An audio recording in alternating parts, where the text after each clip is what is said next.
잭시 믹스 2025년도 실적을 스루풋 회계로 분석하고 연말 매출까지 예측하겠습니다. 매출은 0.3% 감소했고 영업이익은 91.1% 크게 감소했습니다.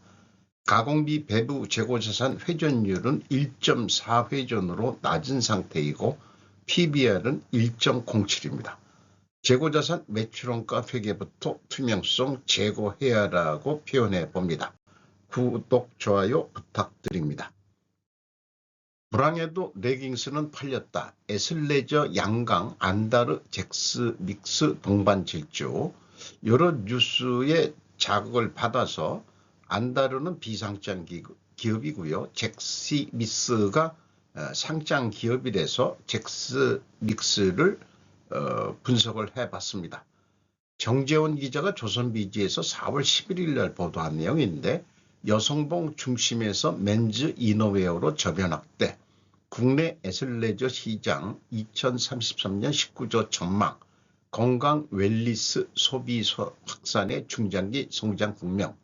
그래서 애슬레저라는 말을 저는 처음 들어봅니다. 그래서 여기 설명이 있는데 애슬레저는 운동, 아틀레틱과 여가, 레저를 결합한 개념으로 운동할 때뿐 아니라 일상에서도 입을 수 있는 기능성 의류를 뜻합니다. 이 착 달라붙는 걸 레깅스라고 보통 그러죠. 이거를 요즘은 아주 날씬한 여자들이 자기 몸매를 보이려고 그냥 딱 달라붙는 옷을 입고 엉덩이 그냥 톡 튀어나온 거를 실룩실룩 보여주면서 참 멋있긴 해요. 뚱뚱보가 입으면 좀 안 어울리겠지만은 어쨌든 이 전지현 씨인가? 전지현 씨가 안다르의 모델인데 지금 매출액 신장 이런 것들을 표로 표현했습니다. 간접 광고성 언론 프레이 같기도 하는 느낌이 납니다. 그런 느낌도 있습니다.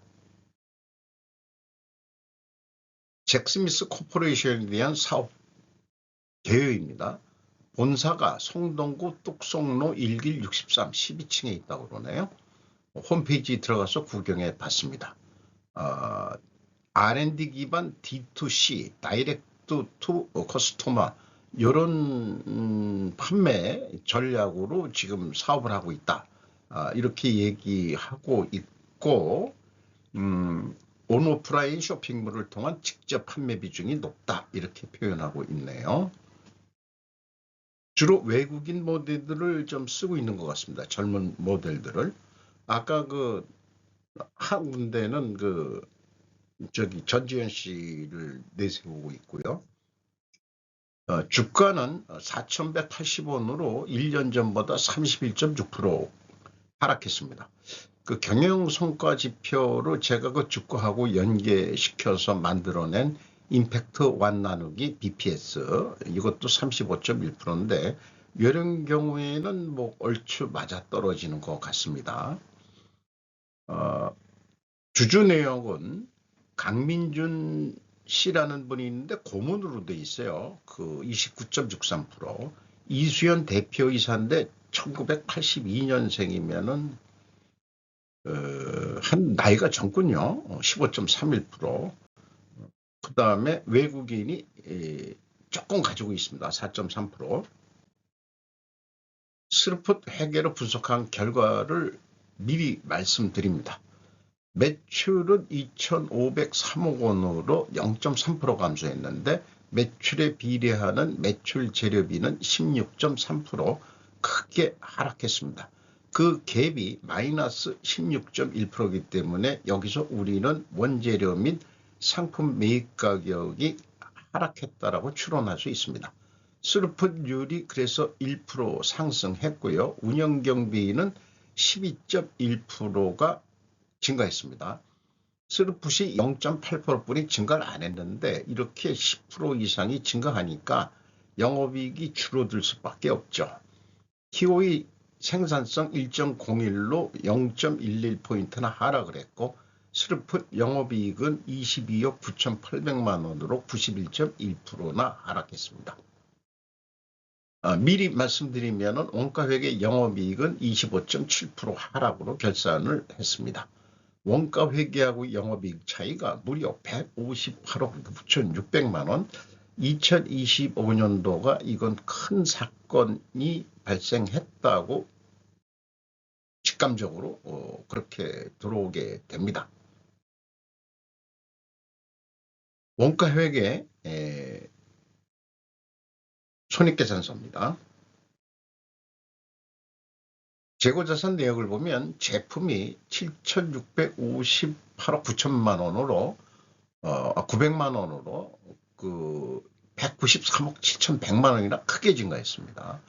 2023년도에도 증가했었는데 그때보다 2배 이상 크게 증가를 했습니다. 상품은 2025년도에 없어져 버렸네요. 그러면 직경 제품만 판매한다. 이런 것으로 해석이 됩니다. 그리고 전체 재고도 182억 증가로 나타나고요. 그래서 매출은 거의 증가가 없는데 재고만 32% 증가했다. 자, 안 팔리는 물건을 만들었다. 이렇게 볼 수밖에 없지 않느냐. 물론 이제 전년도에 매출 15% 올라갔을 때 재고가 3% 줄어드니까 이거 올해도 2025년도도 잘 팔릴 것 같은데 많이 만들자. 아마 그렇게 해서 많이 만들었는데 의외로 안 팔리네. 이래가지고 재고가 쌓인 건지 이렇게 이제 우리가 상상을 해볼 수 있죠. 매출액은 답보 상태인데 제품 재고만 크게 증가했다. 판매 예측이 잘못되었던가 생산 관리를 수요 대응으로 제대로 하지 못했다는 의미이다.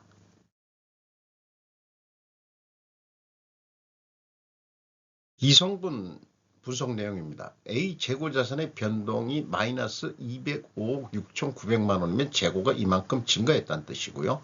원재료 매입액이 표현이 되어 있으면 재고자산의 변동은 전체 재고자산을 범위를 하고 있음을 나타냅니다. AB를 더한 MC 매출원가 재료비는 그래서 마이너스로 나와버립니다. 그 다음에 운영경비가 12.1% 증가했죠. 이 운영경비 2,349억 원에서 판매관리비 1,254억 원을 뺀 1,095억 원이 공장 가공비가 되겠습니다. 가공 비율이 87.8%, 생산 재료 비율이 12.2%, 2.4% 하락했습니다. 여기서도 우리는 원재료 및 상품 매입 가격이 하락했다고 2차 추론을 해볼 수 있습니다. 그래서 재고자산 증감 내용을 비교 검증을 해봅니다. 1번은 제가 표준으로 채택하고 있는 거고요. 가공비 배부 재고자산.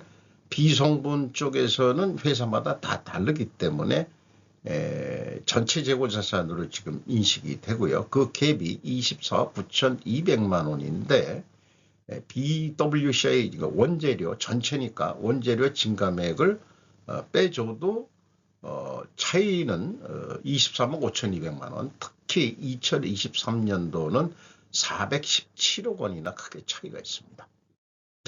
이런 큰 금액이 어떻게 그냥 넘어갈 수 있을까? 공개기업이. 저는 참 잘 모르겠어요. 요 2025년, 2024년도는 뭔가 일반 원인 어떤 변동이나 뭐 이런 거를 좀 찾아볼 게 있는데 이런 거는 뭔가 특별한 게 있어야 되거든요. 안 맞아떨어진다는 게. 그래서 2023년도는 이 금액을 매출원가를 늘려서 영업이익이 적게 나오도록 조정했다고 볼 수밖에 없다. 이렇게 봅니다. 그리고 이 갭에 대해서는 합리적으로 추적할 어떠한 단서도 저는 수사하지 못했습니다. 그럴 경우에는 제가 만약에 이제 수사관이 되면은 고문을 해서 좀 밝혀낼 수 있는 농담입니다만은 이렇게 총 제조비용도 동일한 금액으로 차이가 있습니다. 현금 흐름표도 역시 또 틀립니다. 자, 현금식으로 읽어보겠습니다. 현금이 213억 6,700만 원이 나갔으면은 그만큼 증가해야 되는데 182억 원밖에 증가 안 했습니다. 그래서 31억 5천만 원 어디다 헤쳐먹었냐고 물어보면은 그게 재고자산 평가손실이 13억 원이요. 그래도 야 18억 원은 어디다 헤쳐먹지 않았냐. 계속 요거 마이너스거든요. 그거 좀 이상합니다. 원가 회계하고의 영업이익 차이 158억이나 되는데 가공 비율이 높기 때문에 이 재고 증가액에서 가공 비율을 곱하면 그 금액이 검증이 되겠습니다. 가공 비율에 대해서 왜 이렇게 그 가공 비율이 높으냐? 의류라는 게 그 재료비는 얼마 안 되죠. 일단 인건비가 137억 8,100만 원, 3.3% 줄었어요. 장사가 글쎄 그 답보 상태라서 그런지 직원 수는 215명, 2명이 줄었는데 줄어들었기 때문에 조금 줄었다. 고임금자가 나갔나요? 임금은 6,410만 원. 요게 이제 아무래도 고임금자가 2명이 나간 것 같습니다. 이렇게 2명 나갔는데 평균 임금이 떨어졌다는 것은 그렇게 판단이 됩니다.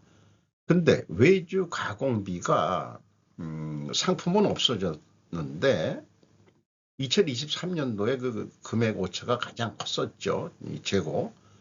2024년도부터 외주 가공비가 급격히 증가했는데 지금 1,000억 원이 넘었습니다. 아니 매출도 그러니까 재고가 그렇게 증가했는데 외주 가공을 그렇게 많이 시켰냐? 그렇게 연결이 됩니다. 무려 22.6%인데 2024년도에는 200%나 뛰었습니다. 잘 될 것 같다. 이래가지고 이제 이렇게 된 것 같은데 직원 수로 보면은 자기네들이 직접 생산하는 건 없고 100% 외주 가공 봉제 공장에 시키는 데가 많은 것 같아요. 대한민국에 아직도 서울에 이 봉제 공장을 운영하는 데도 있는 거로 알고 있습니다. 그 나이 드신 미싱, 옛날 청계천 미싱 했던 아줌마들이 지금도 할머니가 돼서도 일하신다는 그런 것도 좀 얘기를 들었고요. 지급수수료 4.8% 증가했고 운반비가 8.2% 줄었다는 얘기는 그만큼 장사가 안 됐다. 이런 얘기 아닐 겁니다. 현금 흐름 추적에 있어 외주 가공비가 24년 200%나 증가했다. 제품 재고는 크게 증가하지 않았다. 이게 좀 불균형하죠. 외주 단가가 급격히 상승했는가? 또 이렇게 물어볼 수도 있고요. 경영평가지표로 재고 회전율이 재고가 늘었으니까 떨어질 수밖에 없죠. 그 24.3%나 하락했고요. 수르프율은 1%가 상승했습니다. 역방향이면은 부직회계 개연성 가정을 세웁니다. 투하자본 이익률 1.8%로 무려 19%가 하락했고 총 자산 회전율은 1.56으로서 약간 떨어졌습니다. 영업공연평가지표로 매출채권 수급속도 14.8회전, 매입채무 지급속도 13회전 거의 유사하기 때문에 이것은 잘하고 있다고 봅니다. 현금 보유율도 나름대로 좀 가지고 있고요. 두펑 ROI 자본 회수율은 2%, 22.1%가 하락했습니다. 앞서 얘기했듯이 반대 방향이기 때문에 주식회계 개연성 가정을 하고 이것을 반증하려면 원재료 가격이 상승하고 판매 가격은 인상이 되어야죠. 그런데 손익계산서하고 비성분을 보면 하락했다고 추론이 나오니까 반증 추론은 모순이다. 이렇게 되고요. 또 하나 수량에 의한 재고 회전율도 하락했으면은 그게 백데이터로 또 추가 증거를 할 수 있는 내용이 되겠습니다. 원재료 가격이 상승했느냐 판매 가격이 인상이 됐느냐 못 알려주겠답니다. 그래서 반증을 해주고 싶은데 못 알려주겠다니까 분식회계 개연성 가정 이론은 반증이 되기 전까지는 유효합니다. 그러니까 잭시 닉슨은 분식회계를 했다. 이렇게 가정을 합니다. 반박을 할 수 있는 사람은 해보시기 바랍니다. 현금 흐름 재무지표입니다. 1번 EAT 세후 현금 순이익 307억 원 벌었습니다. 일반적으로 당기 순이익보다는 많이 법니다. 왜냐하면 비현금 비용, 대표적으로 감가상각비는 현금이 안 나가는 거죠. 그런 것 때문에 실질적으로 기업들은 돈을 더 법니다. 307억 원을 벌었습니다. EMS 사업활동으로 전체 유입된 돈은 302억 원, 최종 그래도 131억의 현금을 벌었다고 볼 수 있습니다. 자유현금 흐름, 채권자한테 60억 9,600만 원을 갚았습니다. 이자 부채율은 8.6%로 다시 떨어졌고요. 자유현금 흐름 주주 63억 3,500만 원 가져갔습니다. 그 내역은 이렇게 상당히 복잡한데 검증이 됩니다. 뭐 전문가 얘기로는 이 주주 그 소유자하고의 거래가 아주 복잡한 내역을 가지고 있는 그 기업은 좀 불안하다 하는 그런 견해를 가지고 있는 사람들도 있습니다. 전문가 중에는 어쨌든 무슨 전환사채가 있고 뭐 주식 매입 선택권이 있고 뭐 복잡하네요. 중간 배당도 하고 결산 배당도 하고 그렇게 하고 있네요. 투하자본, 납입자본 성장률 2배 변동이 없습니다. 이익잉여금률 94.1%로 증가했습니다. 2025년도 실적을 기준으로 2026년 매출액을 예측해 봅니다. 스르프 회계는 예측하는 게 어렵지 않습니다. 운영경비를 지금 매출이 좀 감소하는 추세이기 때문에 운영경비 그 외주가공비 이런 거 많이 이제 생산 안 시킬 것 같아요. 그러니까 운영경비가 20% 준다고 봤습니다. 그리고 영업이익이 91.1% 하락했었는데 50%좀 올린다. 이렇게 목표를 잡아가지고 스르픈율로 나누면은 2,036억 원을 할 것 같다. 요거를 그 단가로 비교하면은 잭시 믹시가 저기 그 전지현 씨가 모델이 아니지만 요 물건을 전지현 세트라고 얘기를 하죠. 그 레깅스 옷을 이렇게 판매 가격을 책정한다 이렇게 얘기를 해봤죠. 왜 제가 이런 얘기하면은 납품단가 협상을 위한 교육용으로 제가 좀 비유를 해서 개발을 했기 때문에 그렇습니다. 그래서 그 18.6%인데 매출 재료 비율을 조금 올리자. 그러니까 이제 스루픈율은 약간 낮춘다. 0.8%. 이렇게 해서 하면은 얼마를 팔게 되느냐? 20만 6,700원에 판매를 하는 것으로. 그런데 자, 중간 갑시다. 그 20만 5천 원. 누가 그 요즘에 1원짜리 거래합니까?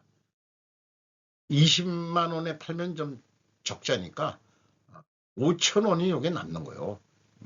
20만 원이 원가고 5천 원은 받아야 되겠어. 그러면은 4,606억 원의 이익이 납니다. 자, 근데 속으로는 이거 돈을 더 벌어야 되지 않겠냐? 재고 회전율이 1.42전뿐이 안 되는데 좀 공격적으로 2회전까지 좀 해보자. 그래 39.8% 성과 향상을 시켜야 됩니다. 그러면은 매출액 단가가 그 28만 8,900원에 판매하는 효과가 나서 운영경비가 좀 증가하더라도 이익은 14,500원, 5,000원 남는 거를 15,000원 정도 그렇게 이익을 낼 수 있다. 이렇게 좀 예측을 해볼 수 있겠어요. 근데 원가 회계는 참 복잡합니다. 재고 감소하는 경우를 고려해 봐야 되고 재고가 증가하는 경우를 고려해 봐야 되는데 왜냐하면 원가 회계는 매출원가를 알아야 되니까 그러면 총 제조 비용부터 계산을 해봐야 된다는 얘기죠. 재고가 25% 감소할 경우에는 총 제조 비용보다 매출원가가 크게 증가합니다. 그리고 재고가 증가할 경우에는 총 제조 비용보다 매출원가는 10만 원대로 크게 떨어져 버립니다. 이게 가공 비율이 높기 때문에 그렇습니다. 그래서 동일한 목표를 만든다고 한다면은 실현하려면은 재고가 감소할 때는 좀 비싸게 팔아야 됩니다. 27만 4천 원에. 그리고 재고가 증가할 때는 23만 6천 원에 팔아야 된다는 예측을 해볼 수 있습니다. 그런데 문제가 여기서부터 생기죠. 자, 그 원가 회계분이 모르는 사람들한테 영업이 얼마에 출시를 하겠느냐. 그러면 이제 보통 부풀린 견적을 합니다. 재료비 17,000원, 가공비 10만 원, 그 다음에 판매관리비 11만 2천 원, 그 합계가 원가가 22만 9천 원이니까 마진 2만 7천 원 보태가지고 25만 6천 원은 팔아야 된다. 근데 다른 경쟁회사가 우리는 20만 5천 원이면 됩니다. 그것도 전지현 세트가. 그러니까 흉내내서 그대로 판매되면은 4만 1천 원이나 적자입니다. 그래서 동일하게 스르풋에서 매출 노력을 해서 판매한 가격까지 올린다고 한데도 적자를 못 벗어납니다. 이것이 원가 회계의 문제입니다. 그러니까 재고를 계속 늘려야만 생존이 가능한 세계가 원가 세계라고 볼 수 있겠습니다. 그래서 위에 있는 내용을 제가 다시 읽어보겠습니다. 원가 회계는 재고 감소 전제 조건으로 예측하면 매출 원가율이 상승하여 목표 이익을 달성하기 어렵다. 항상 재고가 증가해야 한다는 전제 조건은 잘못된 세계이다. 그래서 20만 5천 원에 팔 때는 원가 회계에는 적자가 나올 수밖에 없습니다. 그래서 똑같은 금액으로 판다고 하더면은 추가 판매를 통해 가지고 재고가 감소하기 때문에 매출 원가가 증가해 가지고 여전히 적자를 못 보고서 날 것이다. 이 딜레마에 빠졌어요. 외주 가공비도 크게 줄여야 되고 일단 생산을 줄여가지고 재고 자체를 줄여야 될 것 같습니다. 의료 업계야말로 정말로 원가 회계가 마녀로 다가올 것이다. 재료비는 극히 낮은데 모두가 다 사용하여 없어진 돈을 제품에 넣고 재고에 넣어버린다. 그러니 매출원가 상승에 의해서 크게 영향을 받을 수밖에 없는 거죠.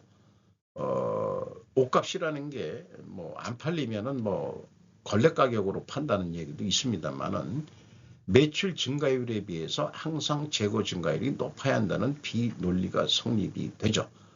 그러니까 의류 업체부터 매출 재료비는 얼마 안 돼요. 매출 재료비는 얼마 안 되니까 디자인이나 이런 거 가지고 그 승부를 보는 거니까 매출 재료비에 추가로 매출에 비례하는 재료비를 뭐 딴 거를 연구를 해야 될 거예요. 그게 아마 그 외주 가공비일 수도 있고 아니면은 매출에 비례하는 게 뭘까 그러면은 모델료를 재료비하고 모델료를 집어넣든지 저한테도 그거는 연구 과제가 되겠네요. 다른 의류 업체 할 때 한번 시험을 한번 해봐야 되겠습니다. 어쨌든 이 글은 원가 회계가 필요 없는 이유를 좀 제가 학문적으로 정리한 내용입니다.